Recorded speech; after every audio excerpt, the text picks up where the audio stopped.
perhaps if you want to continue the discussions, we can do another or continue this dive meeting as soon as we leave the seafloor today and finalize or refine any further points that you might want to So Matt, I'm looking at this rock with the lasers on it. Yep. That look good? I think that's a good idea. Sounds great. So everybody's happy with this, is that right? I'm not sure you got with Santiago, Matt, you both are okay with that compromise? Or? Yeah, as I was saying, I think I agree with all the points that everybody raised. I think I like, as similar to what Tim suggested, I like to see a diversity of depths, but I also want to spend pretty cemented in there. Time on the top of the ridge of the seamount. We haven't been able to do that so far, and I think it will be one of the places where I would expect to see, as you mentioned, the highest abundance in coral and sponge communities on top of there. So I think a track like the one we just discussed and Drew will likely accomplish all these objectives.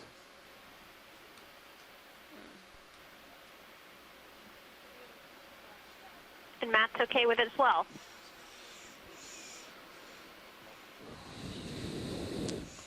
Yeah, let's take a look.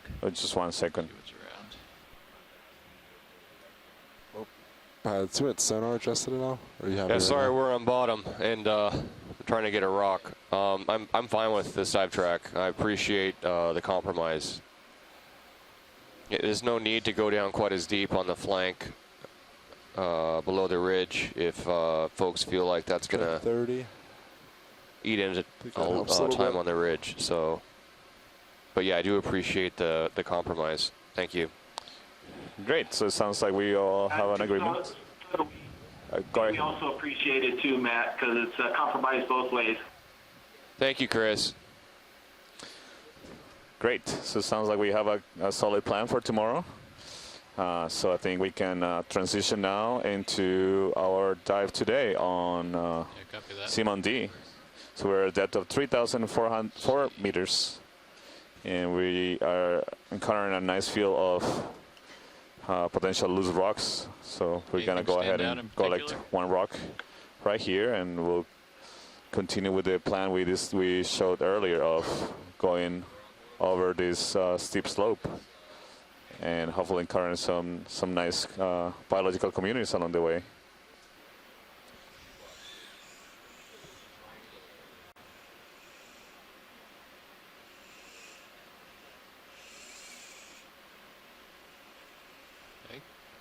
It's gonna be no.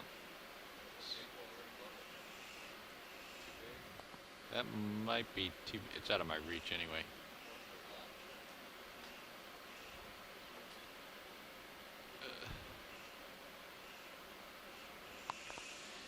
Sorry, I gotta reposition real quick.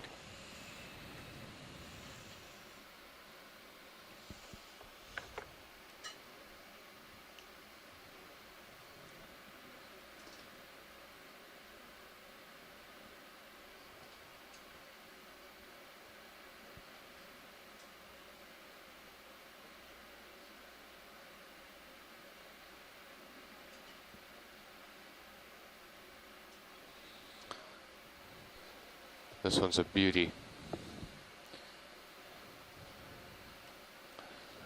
So again, today we were diving on the northeastern flank of Seamount D. So this is unknown seamount. As previously, before this expedition was unmapped. We completed partial maps last week, and we finished the map. Squeeze it really hard. Seamount. Sure can. Last night. We're diving at a depth of 3,000 meters, and we hope to climb one of the steepest slopes in the seamount. Oh, it looks loose. Hopes to observe some interesting biological communities. And our geologist is very excited about a rock. That's a keeper. It's a big one. Is it too big? If it's too, I think we can get it. What do you think, Jeff? Yeah, I think we can get that. That's a beautiful rock. It'll fit in the box. All right, let's do a quick zoom on this video. come on in.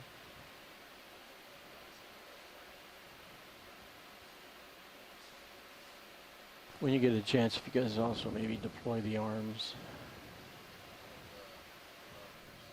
So that's looking good, Matt? Yeah, I think so.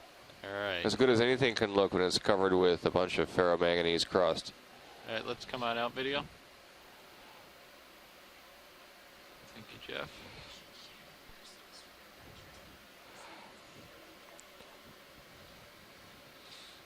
So this will be specimen 1.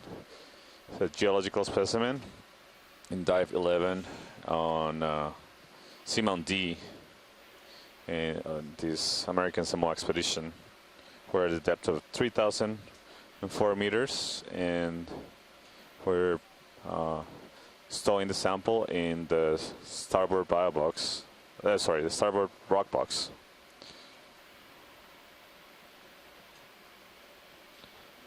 That's a little snappy. It's that grip force 9. All right. We can bring that wing in, Jeff.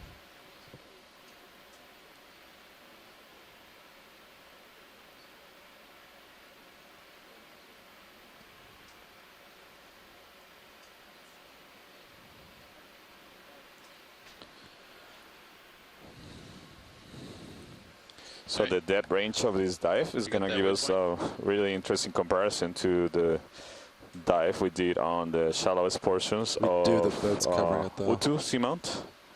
That was dive 6, and right now we're dive 11 of this expedition. So they both targeted the same depth range of around 3,000 meters. It's slipping away. It's slipping away. I mean, I'll back up. Just. No, nope. Slopes in just a little bit.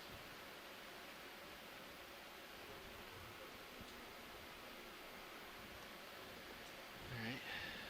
We could probably bring out the uppers if you want. Yeah.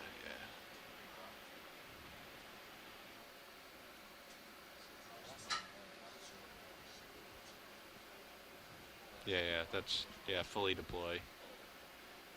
Break out the light pool a little bit.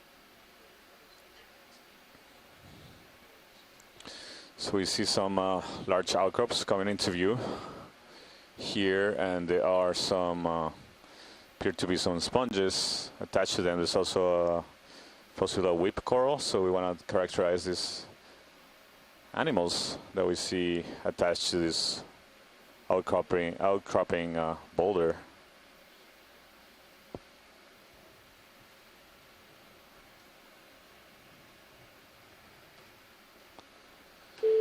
So pilot, can we take a look at that whip coral on the left? On the left. Yes, absolutely. Uh-huh. I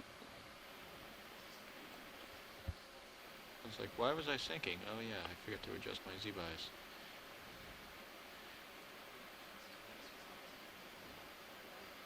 Okay. Come on in video.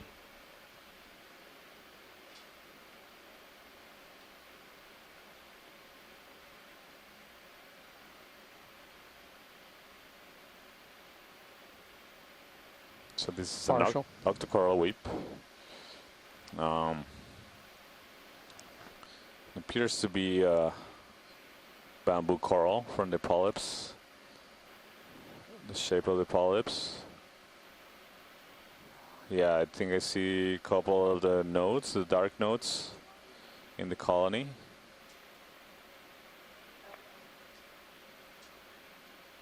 That's good. Yeah, this is a bamboo coral.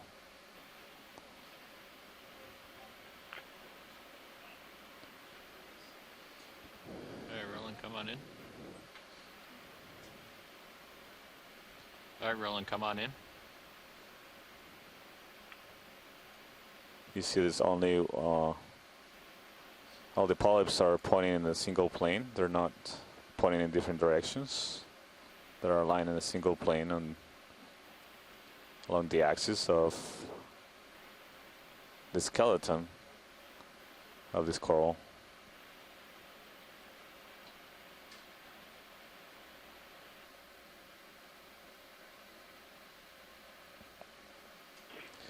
So you see from the laser distance that this is not a very large coral. This may be about a foot tall and a very slender skeleton. I didn't see any. Is that full zoom, pilot? All right, come on in, video. There we go. Gonna take a closer look at the polyps. Sometimes you see these white needles sticking out of the polyps in these bamboo corals, but I don't see any in this particular one. But you can appreciate the great detail of the polyps, and actually it seems like not all polyps have the same length. They are right now the ones that are running from top down seem longer than the ones that are horizontal, which is really interesting. Normally in octocorals you see all polyps having, or all tentacles in the polyps having the same length.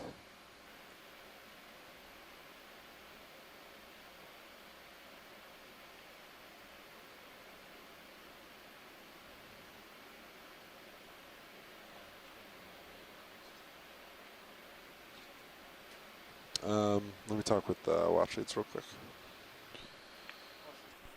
Video's clear. Can we get the back polyps? Correct. Yeah, the plan for the whole lab is move us low, but we'll spend a few minutes here characterizing the animals that we encounter here before, I think, before starting the move. Thanks. That's great detail. Thank you, pilots. Yeah, they want to look around here for a little bit and then move up slope. All right, come on out, video. That's max zoom. Come on out, video. Southish, yeah. While we are looking here at this really, really beautiful Little east. Yeah. coral, just wanted to say hi and, well, we are listening from Pennsylvania and Lehigh again. I think you Great, see thank you. How are you? 160 on the Ideas. next move. Forward to see. Let's come in on the sponge. Thanks for joining us. Should be a very interesting dive today. We're trying to compare the similar depth Let's come in on the range sponge. between this place at 3,000 meters and what we observe at 3,000 meters as well on the top of Utu Seamount, further north in American Samoa. So more than 100 nautical miles from here, north. So we're seeing here is a sponge. Max zoom. I'm not sure I recognize this one. Chris Kelly perhaps can tell us his opinion about this sponge.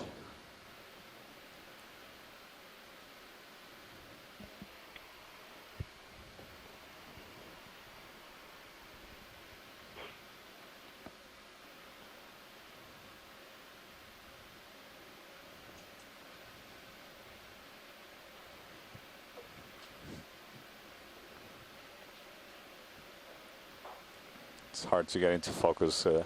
This is basically pointing towards the ROV. So you can see it has a long shape coming out to the rock, and I think if we can get in focus the base, I think it has a stalk. Yeah. So it has a stalk. There's the attachment to the rock, and then the rest of the body comes out above that stalk. The stalk. Maybe we can find another similar one later and take a view laterally. Ferromanganese crusts here are pervasive on all the rock surfaces, so this is consistent with a really old seamount age. Yeah, there's several other sponges here to the right and to the left. Actually, seems like there's a high abundance of sponges here. You see this one large in the center. This all look like glass sponges. Let's get the large one rolling. Group of Hexactinellida. Just trying to see if there are different kinds. They do, like you see this one has an attachment. You see the base of it is not on a stalk, but it has fibers. So partial. They look yellow. 15 or 20 I think would be fine. Compared to the more, the other ones on the sides of it that are raised on a stalk. They're not attached by these long filaments. 20 meters, 160. So I think we have a couple different Go ahead, Chris. Yeah, sorry. I ran up to my office for a moment during the rocket lecture. I didn't think you'd get into biology, and you sure did. Yeah. The bigger sponge is one of these sphaeronematids with the lophophytus attachment. That is that fibrous attachment, and it's probably, again, in the genus Poliopogon, because this whole family is very poorly described, so we kind of default for a lot of the sponges to that genus. But it looks like what we've been calling Poliopogon. This one that's to the left with the stalk on it, this is not a glass sponge. So the big one you're just focusing on is a glass sponge. This one is actually a demasponge, and it's something that we're currently calling Stellodorix. And it's in family Vulcanellidae, and this is coming from Dr. Rob van Soest in the Netherlands, who we consult on this group of sponges along with Shirley Pomponi as well. But it's very unusual. If we hadn't actually collected some of these things and took a look at the microscopic parts, the spicules, I would have automatically considered this a glass sponge. So there's lots of surprises down here in deep water. Absolutely. I definitely, when you see similar morphology like this and the colors, and I couldn't really tell it apart from a glass sponge at all. So we see several of those small individuals of that demon sponge that has a stalk. What can you remind us of the genus or species identification, Chris? So the genus, and I'll go ahead, I hadn't gotten into C-scribe either. I was getting to the ECC a little late this morning, but the genus is called Stellodorix, and it's in the family Vulcanellidae. And of course, that's all a guess without a specimen in hand. That's our best guess based on its similarity to other specimens that have been collected. Right. I also wanted to make a remark. When I was up in my office, I quickly put on the video. I'm actually downloading files from the FTP site, and I saw that you had an unbranched coral there, and I don't know if anyone ID'd it, but that looks like Eratosipes to me, Chrysogorgid. Is that what other people thought, or? The one we just imaged, Chris? What's that? Are you referring to the one we just imaged? Yeah, as soon as I saw that, I quickly got my computer going and copying things, and then I ran back down to the ECC, and you were on the sponge already. Oh, that was a bamboo coral. Unbranched sort of whip coral. Yeah, it was an unbranched whip coral, but come up with an identification on that? Partial. it was a bamboo coral, but not as far as genus or species identification. But it was a bamboo coral. It wasn't a Chrysogorgid. Okay, yeah, I didn't get a really good look at it. I had it on a small screen, and at first I thought it might be one of these unbranched Chrysogorgids that are quite rare. That's why I got all excited. Keep an eye out. Right. Let me know if you think start to swing. Right, thanks. So keep Thanks, track. yeah. And what we're looking at right now is this is Chrysogorgid, and the ones we observed at the similar depths, what we've been calling a Plurogorgia octocoral. And right now you see most of the polyps has the tentacles retracted, and this one has a black skeleton. We observed this also at the similar depths and the northern portion of the northern seamounts that we explored So that's only a last week. 3-minute delay. Yep, go ahead. Is that an ophiuroid, a transparent ophiuroid? Come in tight. I see a shrimp, a mysid shrimp. I'm not sure if that's what you're referring to. Oh, yeah, there it is. Oh, good eye. Lower down. Yeah. It's a translucent almost. Yeah. This is a beautiful. Wow. Yeah, we've seen several of these. They do resemble ophiuroids, but we've never seen one move so far. That's. If you sampled this coral, you could get that as a specimen if it held on. Yeah. Yeah. Wonder if it's Waiting for full. Yeah, come on interest out. in Fox to do people on shore to be able to compare these corals to the ones we saw further north. They do resemble the same morphology. There's something growing. Couldn't in say that if they're the coral same to right. species, but might provide Probably an enemy. information about the range of, if it is in fact the same species, of how far south, because this is the furthest south we've seen it so far. Right, come on in, And roll. this is actually the furthest south we're gonna get in this expedition. So you Starfish. see this Enemy. anemone, Wow. and this actually looks like a different kind of coral. So we can get a closer zoom in the polyps. Yeah, so this is a different kind of coral. This is a primnoid coral. You can tell by the coloring of the skeleton. Looks a bit more golden, but also if you look at the polyps in detail, I don't know if we have full zoom. I'll be able to Do we have see any more zoom? better what I'm Smack zoom. talking about. That's max zoom, okay. I can get closer. But you can get you can Well, see that partial. the polyps have these plates Partial. that are like armor polyps that are characteristic of the family Primnoidae, these octocorals. So right now we've already encountered representatives of 3 different families of octocorals. So the bamboo corals, the family Cetidae. yeah, I see that. The I'm gonna back off. coral we just imaged previously had a dark skeleton, but they're commonly referred to as White. golden corals because most of the species have a golden Nice coloration spot, in the Jeff. axis, in the I skeleton. didn't see that overhang. And this is a primnoid octocoral. Ooh. And these 3 families are the most commonly found at these depths in deep sea worldwide. Yeah, come on in, Any Roland. chance we could look at that stock sponge if we're headed that way after the primnoid, after you get a good image of that, and the anemone? Okay, come in, Sure. Max. We can, after we image this primnoid coral, we can take a look at the stock sponge. Are you referring to a particular stock sponge, Chris, or just in general, the ones we've been seeing? No, there was one in the upper left when he was zoomed out a little bit more, but let's talk about the primnoid first. I think it's Norella, but I don't know what you're thinking, Santiago. A couple of the polyps are closed, and they close down towards the base of the colony, which is a characteristic of Norella. The anemone, I think, could be an Ectinoscyphia, another one of these Venus flytrap anemones that Yeah. you see on corals and other types and sponges sometimes.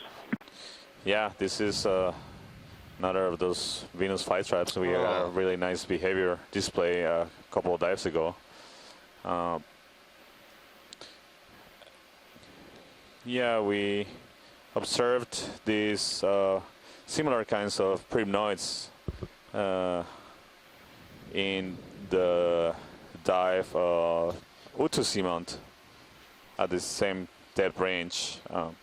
There we were seeing several different sizes of these primnoids. I'm not sure if this is exactly the same species, but we saw Sorry, several what that that were about? just whip Yes.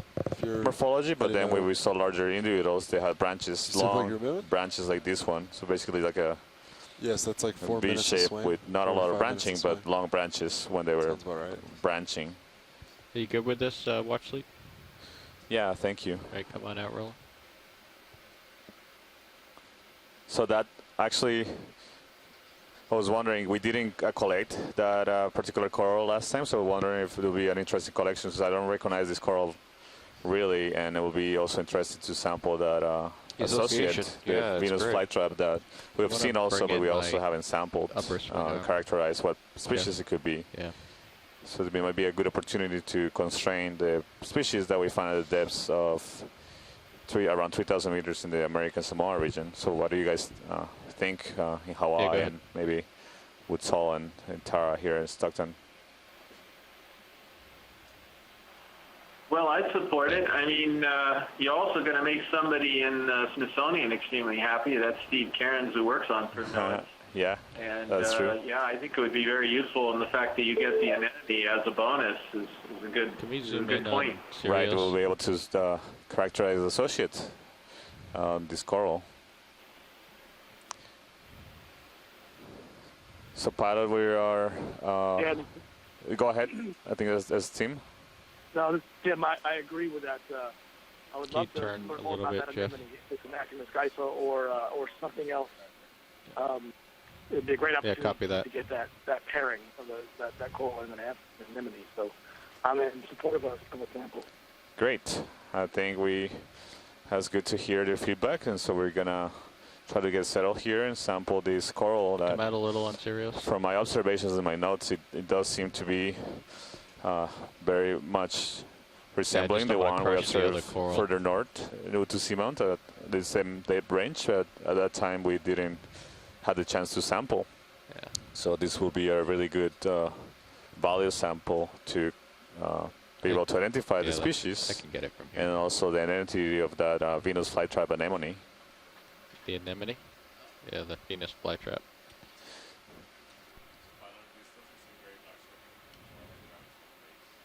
Yeah, copy that. A little hot on Zeus video.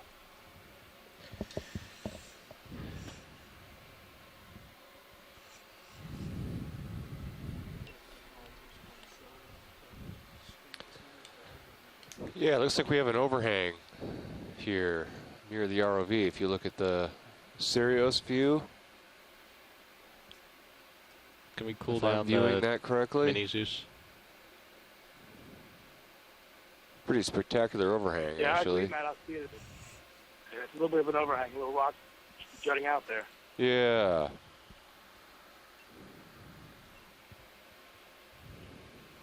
It's hard to tell if it's like a lava pillar that's above it. Can you look standing off, or with whether my it juts utility out. cam, Jeff, and just make sure my arm's not going to hit this rock? Yeah, okay.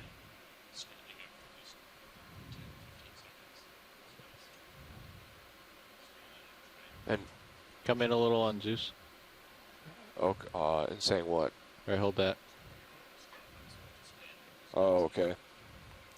Let me know when. Yeah.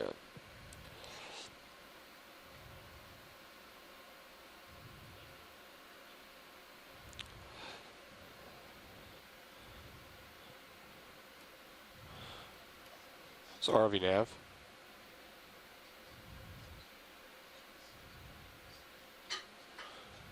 RV nav.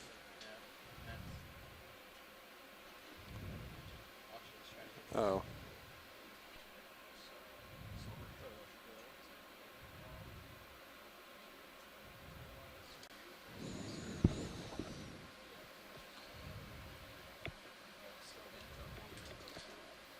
Yeah, I'm going to have to move to get the box open, I think. Yeah.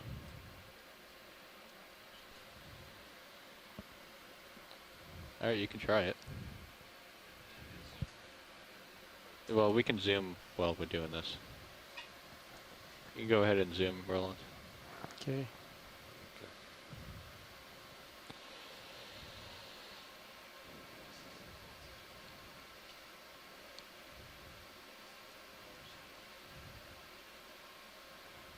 That's a much greater detail of the polyps. And you can see these polyps have basically an armor made of sclerites, of calcium carbonate and sclerites. You're hitting that coral. Just hold there. You can see some Alright, come on of out. those sclerites have spine projections coming out of them. Those are important characteristics. Tilt down And on also, the just a little bit. as Chris was mentioning, the disposition of the polyps, whether they're looking up or down relative to the position of the skeleton. So this is the second specimen that we're collecting today. This is a biological specimen. This is a primnoid octocoral with a Venus flytrap anemone associate, and it's going into the inboard port biobox.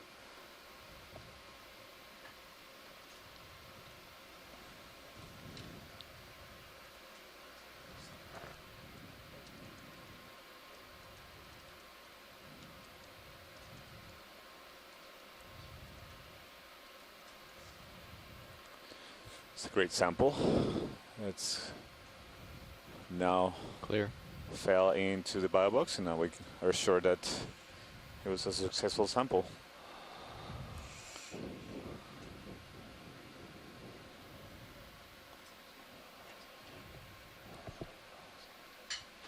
By the way, I just wanted to point out that one view of the close-up of the branch is essentially a microscopic view of the coral polyps. That's just remarkable when you think about it. I mean, that's literally what we see when we're looking at a microscope.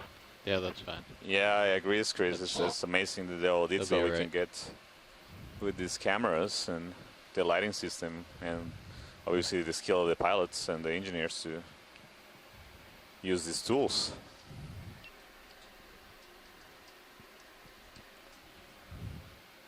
Can we come wide on HD2 on Sirius cam?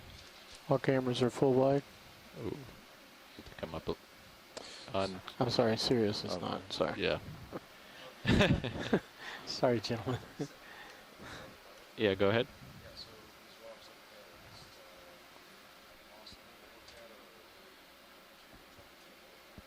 Oh, the ones right in front of us? Yeah, we can zoom on them. Chris, is that the stock sponge that you wanted to image? I want to take a closer look. Yeah, go ahead in video. Yep, that's the one. I don't recognize the sponge. It's got a large osculum on top of it, and then it's got these droopy sort of protuberances coming down from the main body ahead of in it video. toward the Don't they want to see the seafloor. stock on the very top? They want to left? see the rocks. Oh. Great, so I think this is a good spot because we can check those rocks out and see if they're collectible, and also there's interest in imaging Come on the out a little bit. Just sponge get more afterwards. Yep. Partial. Let's come out just a little bit more.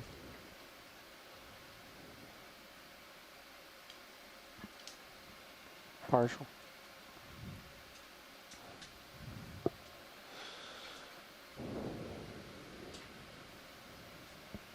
Oh, that big rock is beautiful, but it's too big.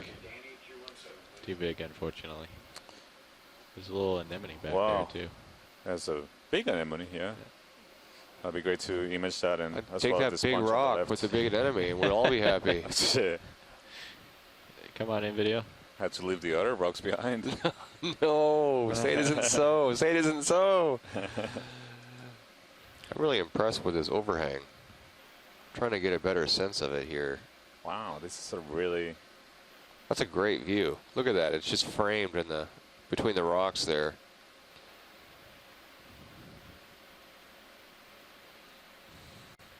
Coming What a back nice now. shot. Beautiful creature. Wonder if this is a real anemone or... No, I think it's there's a- plastic. Well, no, there's Maxim. another group of cnidarians that was Trying to get recently my described toe to set here. be There we go. separate lineage from the, the common anemones that we refer to. And that last No, there's a little tag there that says made in China. You see that off to the left? Mhm.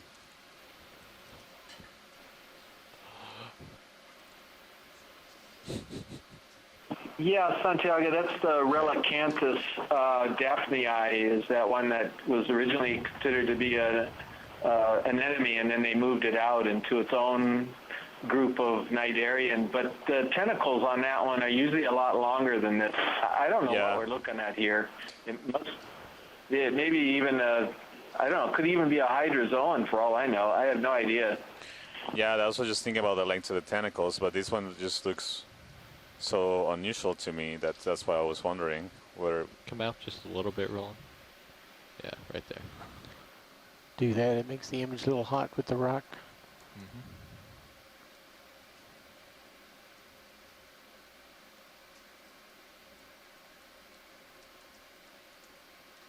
All right, you can come in tight again. Max zoom.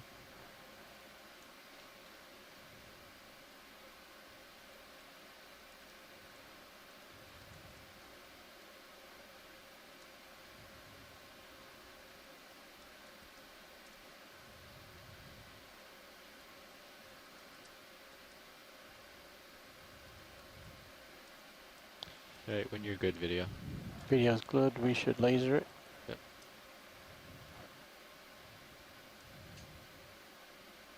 Okay.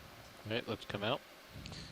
Great, and I think we want to take a look at the sponge on the left right here. Yeah, copy. And there's another coral that we want to see in the background. So they landed in a really good spot for both rocks, I think, and corals. Nice job, Nav. You see any rocks here, Matt, that may be of interest?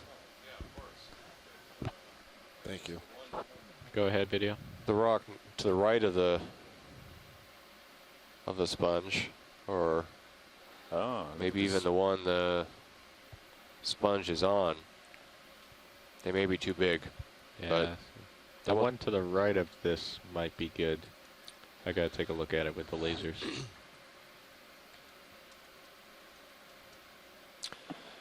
Yeah, so what is this guy? It's a glass sponge. I got that far. I think it could be a stocked euplectellid. Fill the screen. But what it is, it could be something somewhat related to the sacrocalyx, which is also a stocked euplectellid that has protrusions coming out of the walls of the sponge, but this just has a few very large protrusions, not like sacrocalyx, which has bumps all over it. So it's really quite an interesting sponge. I wonder if they could pan down the stock a little bit at some point. There you go. Just to see the attachment. Yeah, so that's going to rule out hyalinema and a whole bunch of other sponges as well, just because that's what's called a basiphytous attachment, where the sponge actually glues the stock to a rock with silica, versus the fibrous attachment that we saw on that other big sponge a little while ago. Go back up to the attachment. So again, best sponge guess is some type of a stocked euplectellid in the subfamily Bolosomini. Thank you, Chris. Go for a full specimen.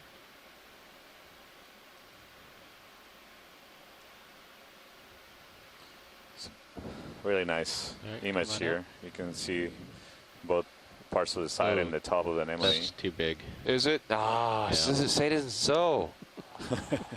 That's 30, 40 centimeters Oh, yeah. long.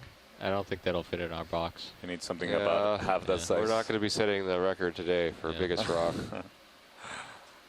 And yeah, that coral that is on the left, there's actually two corals right now. That slender. I mean, we can get it, but I want to take a look at both of these corals.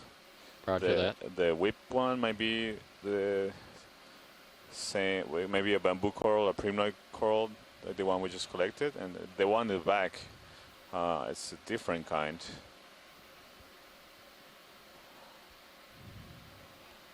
That I don't think we have seen so far. Right, go ahead and roll.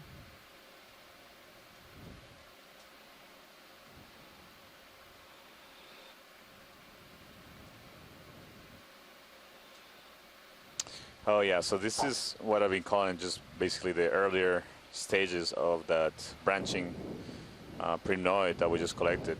It's just, maybe we'll get an opinion whether anybody else thinks it's something different, but just by the structure of the polyps and the disposition, and also just by the observations we made last dive, there were different stages of some that were just whips and they got a little bigger. They had one branch and then some more branches. To me, this resembles to be the same species, just at different stages of development.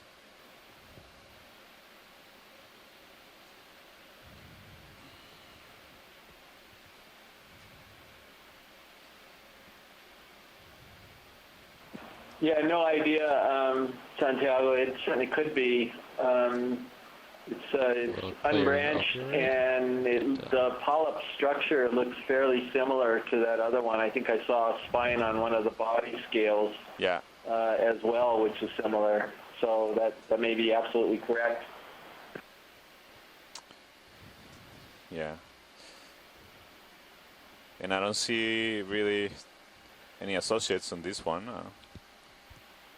And we can take just a little bit further down. We can take a look at the attachment. Oh, actually, you see a branch that broke off. Oh, right at the base. So it is a whip. Just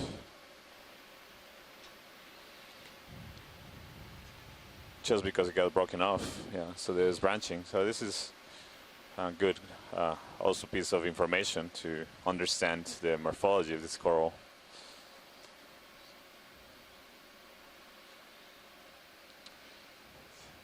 And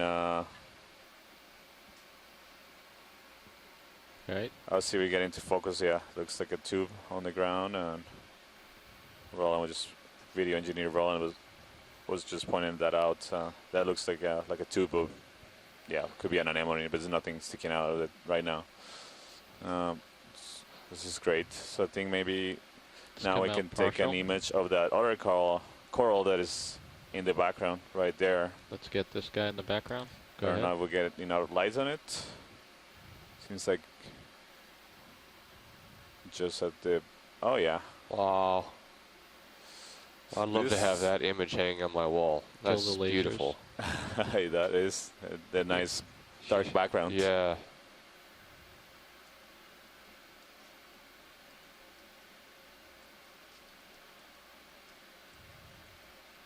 So.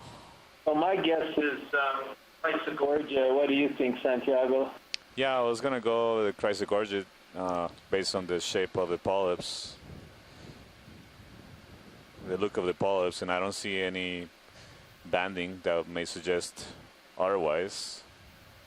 It will be great to take a look, maybe see if there's any associates on it near the top. I think that's probably close to the top of the coral.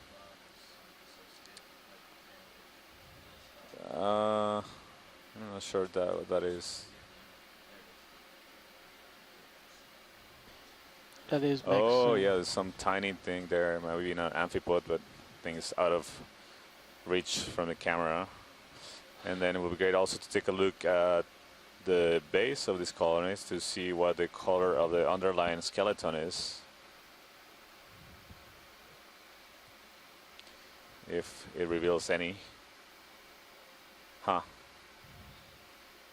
So it looks like it has living tissue covering the whole skeleton. So I'm not gonna get a good view of its color underneath. So yeah, I think it is a Chrysogorgid. I don't know if it's a genus Chrysogorgia. It doesn't have the bushy morphology that's characteristic, but it might be a juvenile or maybe another completely different genus. Yeah, come on out, Roland. Almost looks like X-ray. I'll be interested in getting the rockets attached to. I know it's an old joke, sorry. All right, anything else here? No, I think that's good, thank you. We can continue exploring these outcrops. Seem to be encountering a good diversity of species here. Oh wow, look at this sponge, maybe we can take a look at it.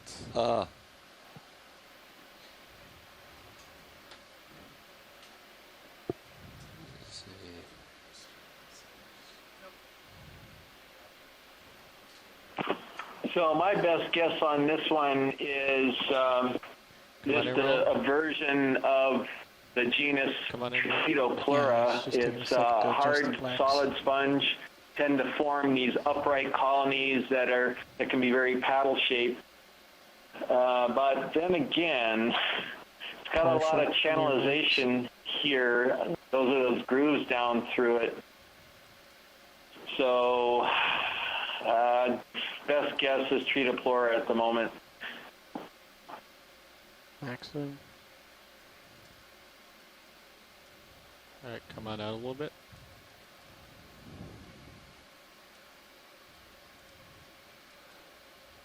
Can you provide folks with a sense for how fragile this is, Chris? If it's collected, how... Come out just a little bit more, Roland.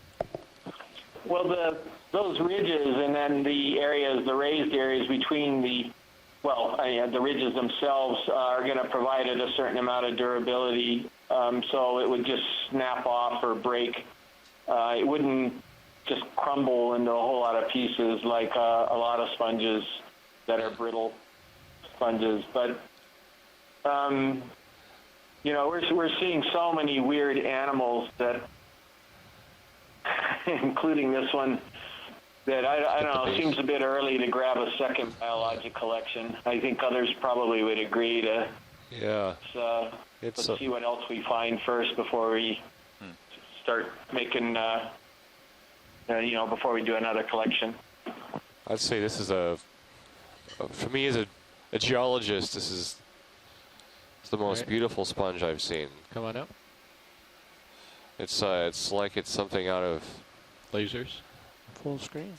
Out of a Giorgio O'Keeffe painting.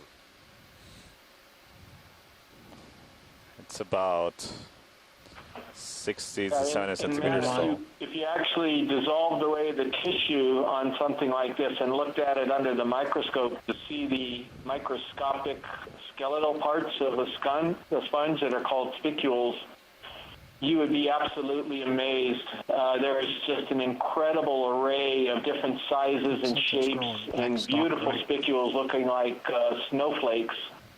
And that's, all of these colonies can be really gorgeous. The architecture of them is equally gorgeous when you look at them under a microscope. So at all length scales, you see beauty in these sponges. Oh, here's a nice outcrop. So this is the overhanging outcrop we were looking at before. Yeah, this is an Iridogorgia corals, a different species of Chrysogorgid. The spiral morphology of the skeleton is characteristic. There's actually two genera that are closely related.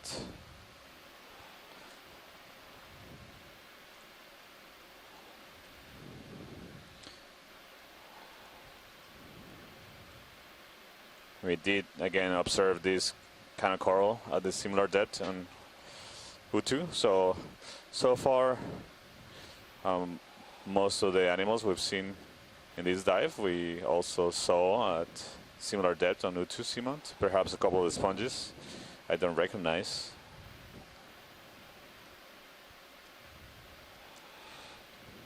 You see the nice detail of the octocoral polyps are so distinctive.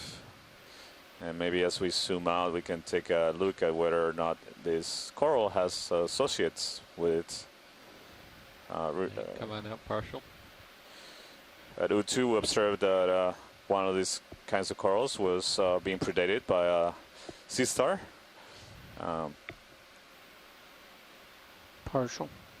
And also we've seen these corals at shallower depths with squat lobsters associated with them here in American Samoa. See something, one of the branches are right above the lasers pilot. Yeah, that right there. Extended. That looks like a ctenophore. Yeah, that's a ctenophore that is attached, one of those benthic ctenophores attached to the branch of the octocoral.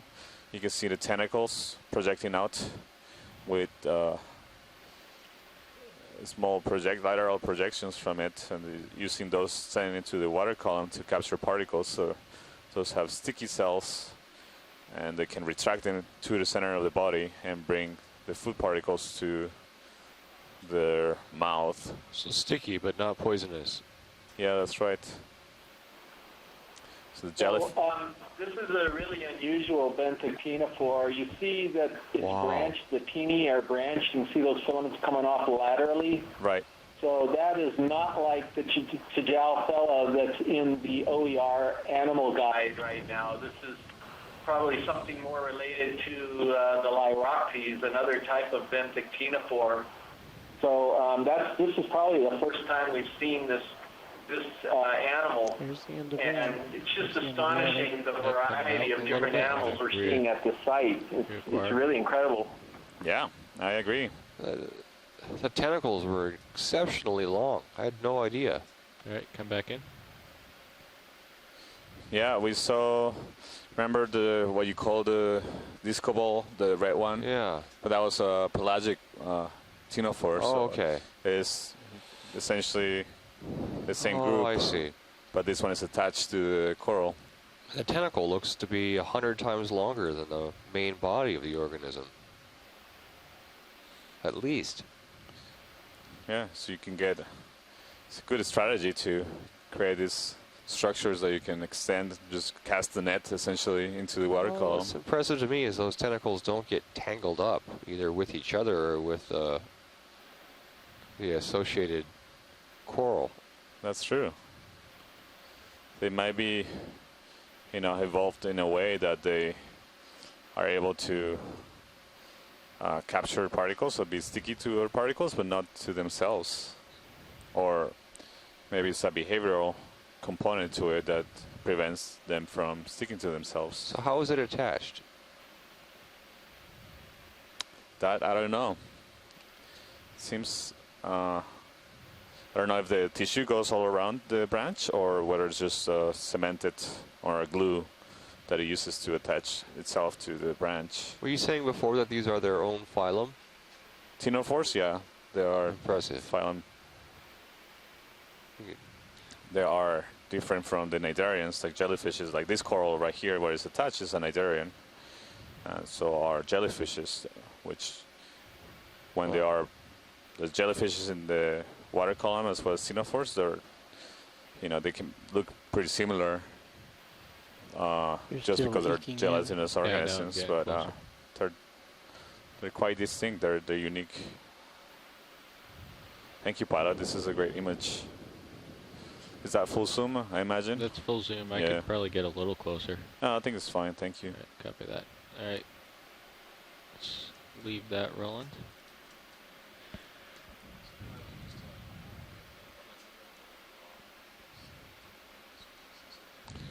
We see abundance of smaller sponges on the right edge of this outcrop. And we see them a lot more also on the next outcrop on the right. Base, these are all pretty big. These are the ones we were looking at before. Yeah. Come in partial video. I mean, the thing is, I can't get in too far in there either because of the overhang.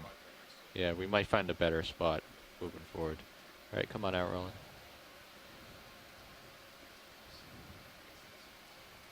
Okay, copy.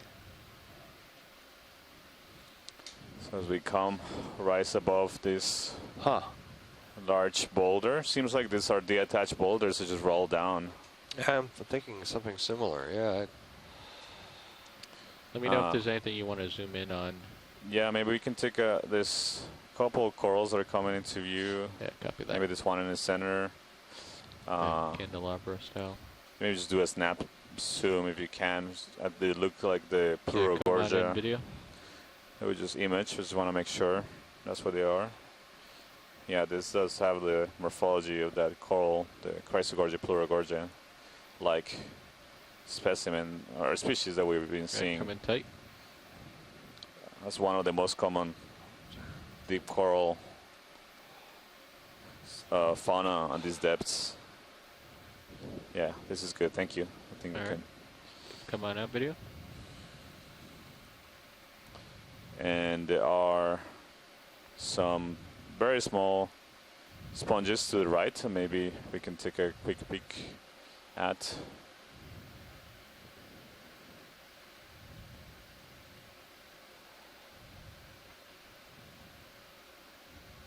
Thinking maybe that one that looks branched. I don't think we have imaged that in detail. The cedar one in the center. Coming in.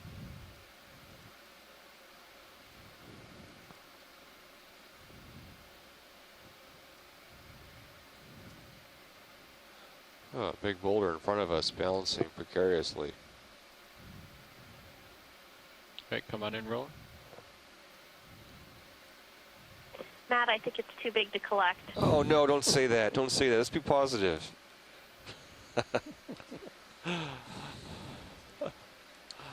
Yeah.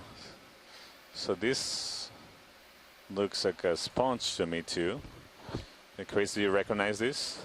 Maxim? Well, I think it's a demo sponge. Again, these Stellodorics, or what we're calling Stellodorics, seem to have a variety of morphologies. We seem to have found some that look almost like planar bushes. We also have ones that, as we imaged before, that kind of look like a sock on the top of a stick. So the only thing we can do right now is just go to Demosponge, possibly Stelladorix for all of these that are hanging out on the ledge. So that one too, over to the left center, we're calling that Stelladorix as well.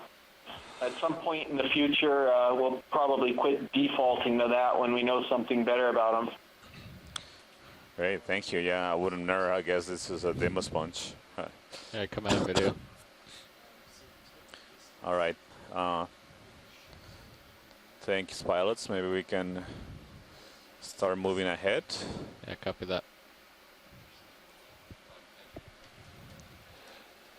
So we've been on bottom for about 1 hour, and we've moved maybe 20 meters. I don't know if there's interest in moving along here. I think the answer is I yes. see some possible rocks for you, Matt. Unless, of course, we see some rocks.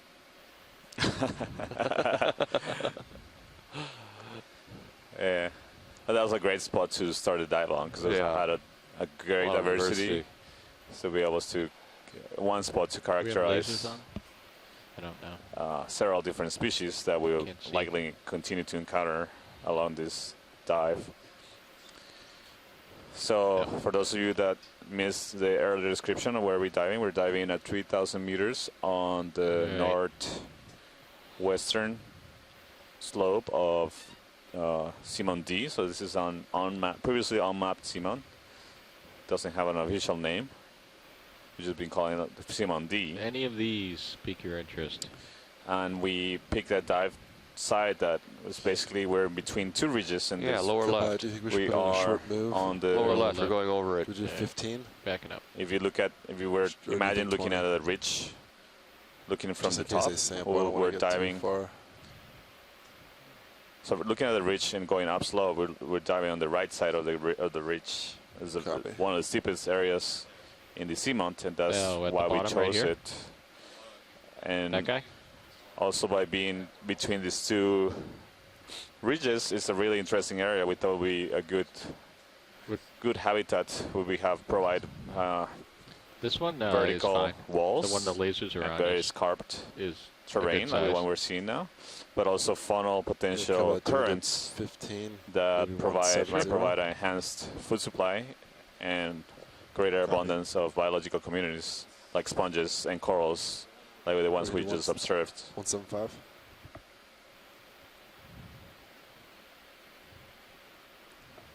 Yep, that one's loose.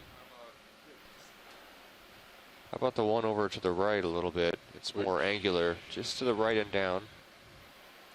To the right and that one. Oh, this small one? Yeah, it's smaller, but yeah, we can definitely looks get that less guy. likely to be a manganese encrusted ball of mud, which is always the concern here.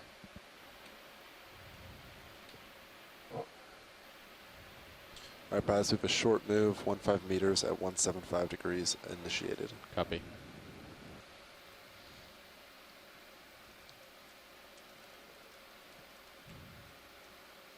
Hydraulics up. All right. I'll give this guy a squeeze. Grip force 9.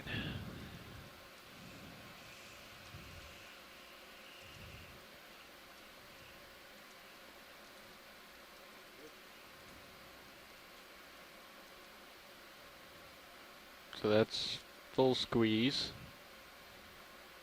Full squeeze, and it's not breaking. It's not breaking. Oh, that's nice. That's nice. Yeah, that doesn't look like mud. All right, I'm going to just set it down here. So is that 800 It's pounds of small, force? but some of the biggest ones I've obtained have been, yeah, that looks like a chunk of a pillow. That's a nice rock.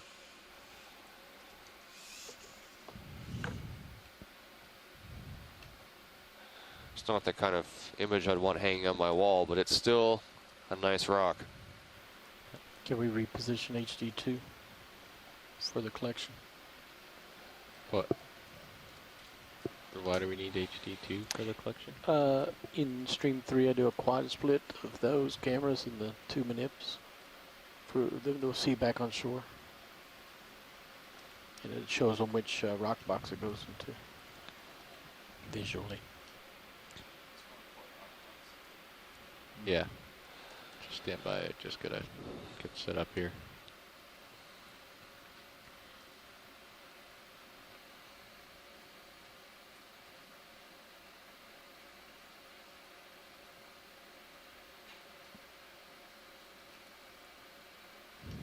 All right. Good.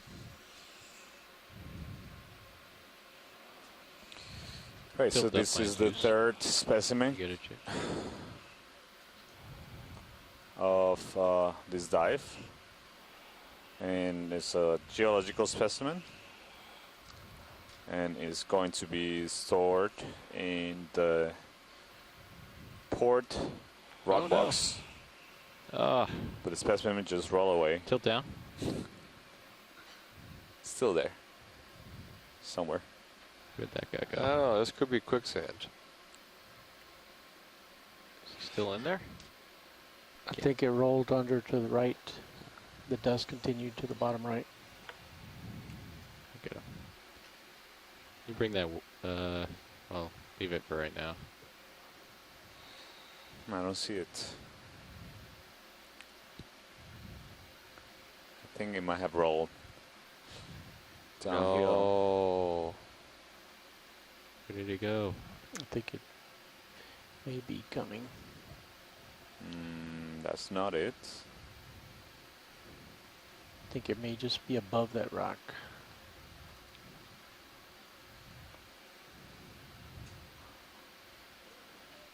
Couldn't have gotten that far away. Isn't that one? Isn't it, Oh yeah, you can see the track am I there. mistaken, or is it not further up? Oh, is that it? Yeah, you Yeah. can see the track Is that of it the right there? sliding right there. We gotta bring yeah. that wing in.